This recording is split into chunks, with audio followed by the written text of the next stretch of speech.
Hello students, how are you all? Hope you all are fine and healthy. Students, in previous lecture we have studied some of the salient features, that means notable or you can say some important features of our constitution. In today's lecture we will study the remaining important features of our constitution. So let us start. Students, the next important feature is republic. Republic means a government that obtains power from people directly or indirectly.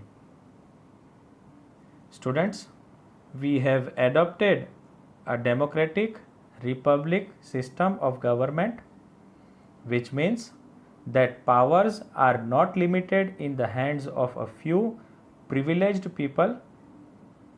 Privileged means advantaged. Rather, it is accessible to all the citizens irrespective of their caste, class, religion, or gender. That means any common person, whether if he is a man or a woman, be it a hawker or a vegetable vendor, can become the sarpanch of a village. Hope you have understood this topic, students. Now let us move ahead and see how actually the government works in our next topic.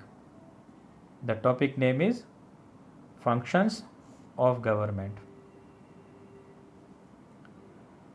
Students, the legislature, the executive, and the judiciary are the three organs of government, where the legislature makes the law,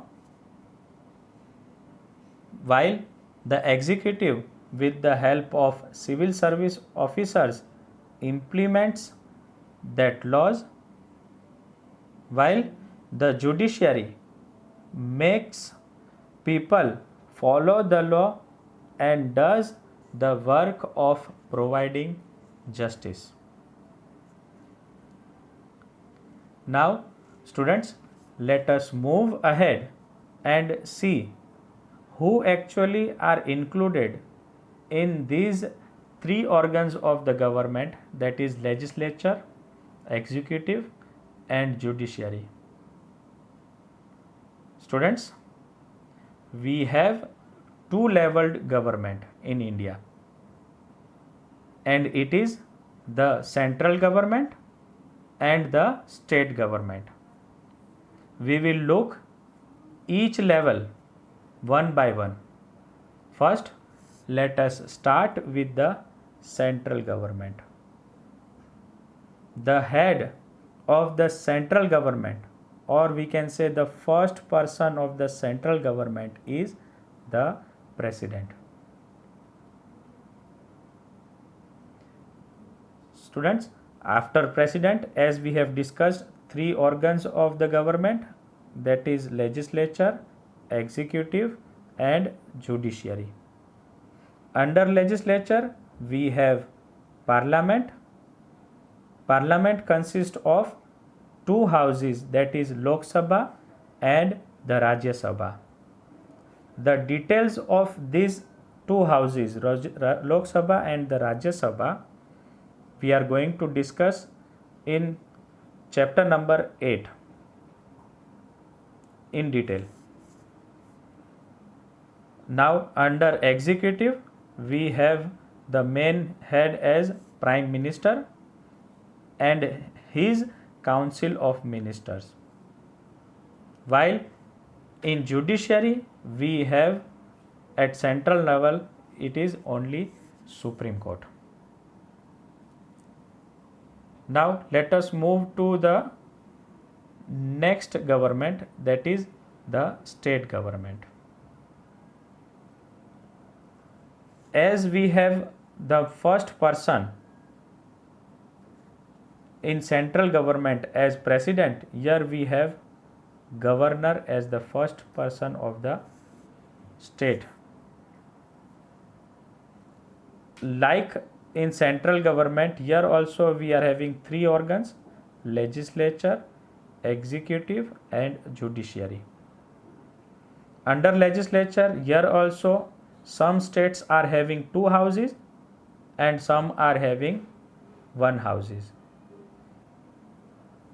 The lower house is legislative assembly, while the upper house at the state level is legislative council.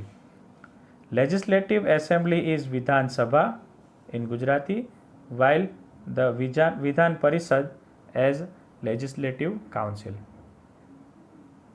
Under executive at state level, we have chief minister and his council of ministers, and some local administrations like the panchayat and the municipal corporation and municipal boards. While in judiciary, we have three level government. At the local level government, we have the subordinate courts, that is the taluka courts, etc. There are many courts at subordinate courts. Then comes the district court in each district, while one court, that is high court, at the state level. Hope you have understood these flow charts of central government and state government. Now let us move to the next topic, and it is the federal state. Students,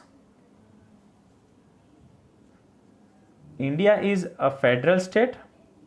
That means we have two level government, which I have discussed with you just now. That is the central government and the state government. Each state has its own government and its set of rules to run the government. But all the states are bound to follow the rules which are framed by the central government also. And for this, students, there is the distribution of subjects on which the central government or the state government can frame the law. Students,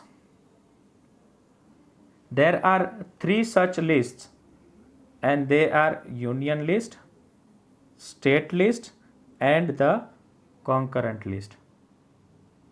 And as I discussed with you before, laws which are framed by the central government are applicable to entire nation. Students, only the central government can frame the laws which are included in the union list. And the subjects which are included in union lists are railways, banking, national highways, etc. Now, subjects which are included in the state lists are police, unemployable, libraries, communications, agriculture, animal husbandry, water supply, irrigation, etc. Students, only the state government can frame the laws which are included in the state list. Now, let us move to the third list, and it is the concurrent list. And the subjects which are included in concurrent lists are criminal law, criminal procedures, preventive detentions for reasons concerned with the security of state, marriage and divorce, etc. Students, here for these lists, that is concurrent list, both the government, that is the state government and the central government, can frame the laws. Hope you are understanding these topics. Now let us move to our next topic, that is fundamental rights. Students, fundamental rights are those rights which are essential for intellectual, moral, and spiritual development of citizens of India. Fundamental rights of Indian citizens are provided by the Constitution of India that was adopted on 26th November in the year 1949 but was put in use on 26th January 1950. Students, the fundamental rights of Indian citizens guarantee that the residents of the land can lead a peaceful life as long as they inhabit the country. That means, as long as you stay in India, you can lead your life peacefully. The individual fundamental rights of Indian citizens are most of the time similar in all the democratic countries.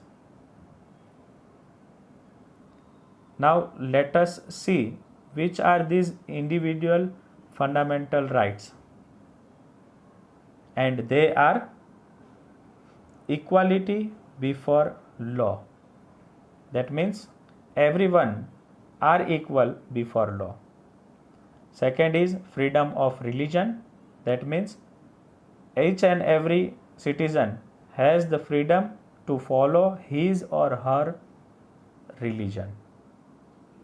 The third is freedom of association and peaceful assembly. That means you have the freedom to form an association and do work peacefully, or you can assemble peacefully. The fourth is freedom of speech and expression. That means you have the rights, you have the freedom of your speech and express. You can express yourself, you can speak whatever you want to speak against the government, but in a formal language. And the last one is right of constitution remedies for the protection of civil rights.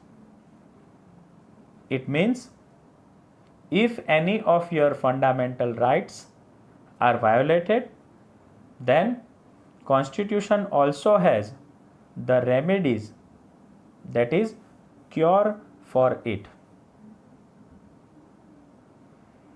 This was all for today's topic, students. Hope you all have understood this properly. If you have not understood this topic, please go through it and understand it properly. Take a look 2 or 3 times so that you can understand it properly. We will meet with the new chapter in future videos. Till then, take care of yourself. Stay home, stay safe. Bye bye.